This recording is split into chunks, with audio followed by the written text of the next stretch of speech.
so proud to introduce to you the next Vice President of the United States, my fellow lawyer, a brilliant scientist, technologist, a fierce warrior mom, Nicole Shanahan. This is not the America of the 1950s. This is the America of 2024. And in this America, it's going to take communities coming to the White House that never have actually been in the White House.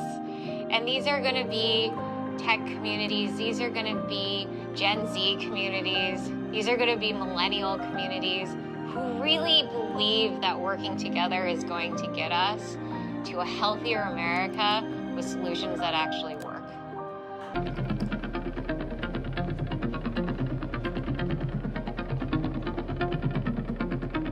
Well, hello and welcome back to the channel. If this is your first time here, my name is Rita. I hope you all have been doing well. Today, we are going to talk about something I am not hearing a lot of people talk about, and that is RFK Jr.'s VP pick. Now, some of you, if you are paying attention to what's going on, RFK Jr. of the Kennedy legacy is running for president this year.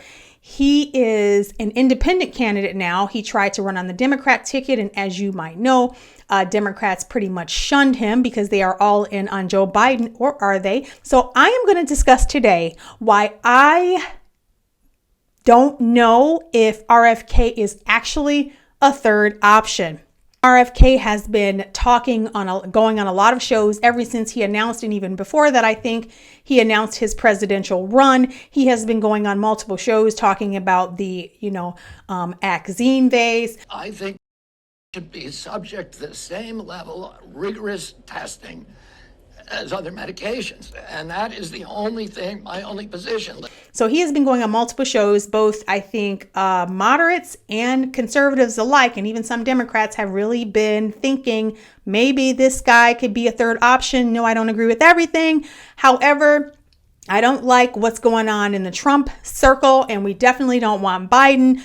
He is barely cognitive, and so people are really looking at RFK. The interesting thing is that RFK Jr. has been appealing to a lot of Trump folks and a lot of conservatives with his message, but she was a really liberal Democrat, meaning she supported Marianne Williamson. She did fundraisers for George Gascon here in LA. She said in this video that in 2020, when her daughter was diagnosed with autism, it made her rethink things politically, and she found RFK. But what are the sort of policy main message of Kennedy Shanahan? So a big portion of that message is vaccine skepticism, if not outright denial, for RFK Jr. And Shanahan is kind of heading to that position, since she has said we need to have a debate on that. And she has also talked about having pesticide-free food, which we can all pretty much agree on. But we also have an industrial agriculture system, which makes that hard to achieve. And skepticism of corporate power and kind of revitalizing the environment. So you have a bunch of issues that appeal to liberals, but also some that are for conservatives. There's a lot of populist conservatives out there, and so they're seeing which side responds to that ticket more. And right now it's a toss-up, but more Republicans are eyeing RFK Jr. right now. However, the woman he chose to run as his VP, her name is Nicole Shanahan. Now, Nicole Shanahan is ex-wife of Google executive, or I should say Google co-founder, Sergey Brin. So basically, she started a company called BioEcho. It's a foundation, actually, BioEcho Foundation. And I'm going to play a little clip of her talking about advancements that she is looking to implement and the direction in which she is willing to go as it pertains to medical research and such. Here it is. I'm going to assemble the best technologists and scientists in the world, and we will use the latest in AI and computation and examine the health records databases of our nation and those other nations. A minute, wait, Wait a minute. And examine the health records databases of our nation. She wants the government to be able to have access to health databases. You heard that right. Now let's get into her foundation. I'm going to read, this is on influencewatch.com. I will, of course, put the links below, but here is what, this is a nonprofit that follows donor money and what foundations are linked to what people and what organizations, what parties, all of these things. The BioEco Foundation is a left-leaning foundation run by Nicole Shanahan, the wife of Russian-American billionaire, or ex-wife. This article is a little bit older. And Google co-founder Sergey Brin, which we just talked about. The foundation was started in 2019 with $23,148,744 in contributions from Brin. Its grant-making work focuses on the feminist cause of extending female reproductive longevity, left progressive criminal justice policy to end the era of mass incarceration, eradicate gender, race, or socioeconomic class discrimination, bring greater equality to the criminal justice system, and addressing, you guessed it, climate change and global climate equality with regenerative agriculture. Typically that looks something like lab-grown meats, Beyond Meat. Foundation. And so it goes on in this article. I'm not going to read the whole thing. I just wanted to give you a little snippet of who she is. And if you read this page, it talks about other organizations and philanthropy that Nicole Shanahan is involved in, and they are very much focused on social justice issues, climate change, very much a WEF dream list, wish list, if I've ever seen one. So the idea that conservatives are even considering Nicole Shanahan is a no-go. Well, it's a no-go for me. RFK has been front and center talking about these pokes and the dangers of them, and has been getting a lot of poke people on board.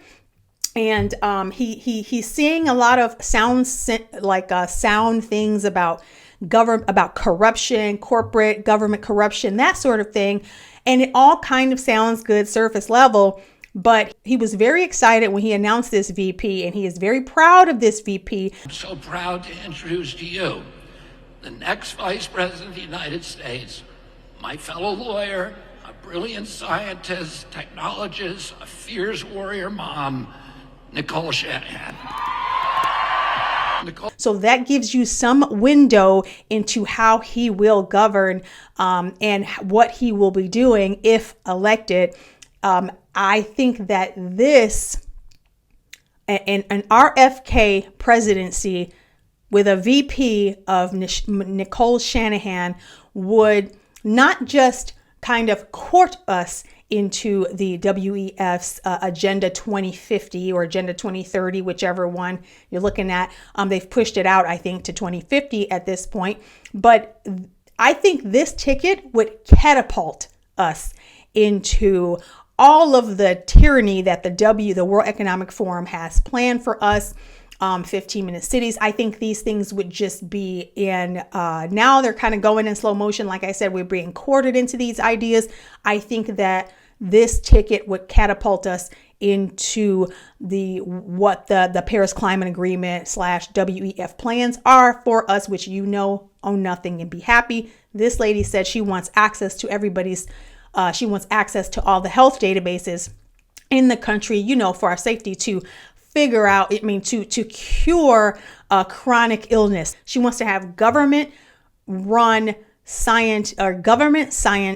scientists like a Dr. Fauci. I'm imagining a government appointed technocrat. So she tells you what RFK is going to be focused on, what she's going to be focused on. So here is how the Kennedy-Shanahan ticket is going to end the chronic disease epidemic.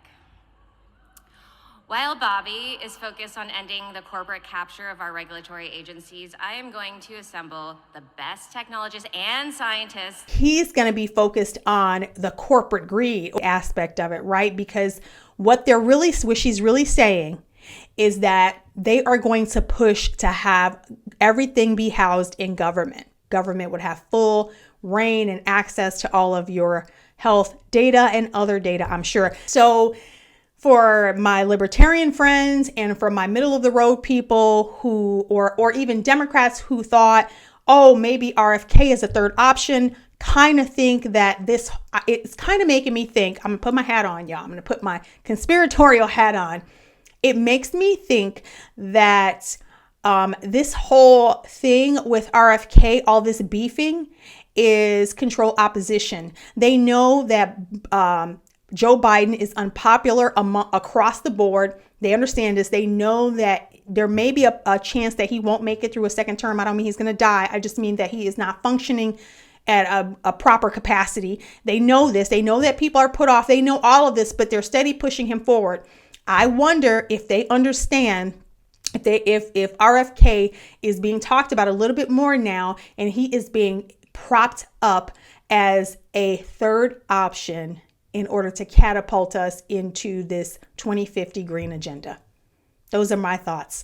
What are your thoughts? Leave your comments below. I am so curious what you guys think about this. I have not been hearing people talk about it. Kind of was an announcement that he made, and it was all over X, and then I haven't heard anything else about it. I haven't heard people talking about it. I have, however, seen people reposting interviews with him, kind of like, hey, this guy is anti-big government, this guy is anti-monopoly, but nobody's really talking about this VP pick of his that he is really excited about. And I think that this is purposeful.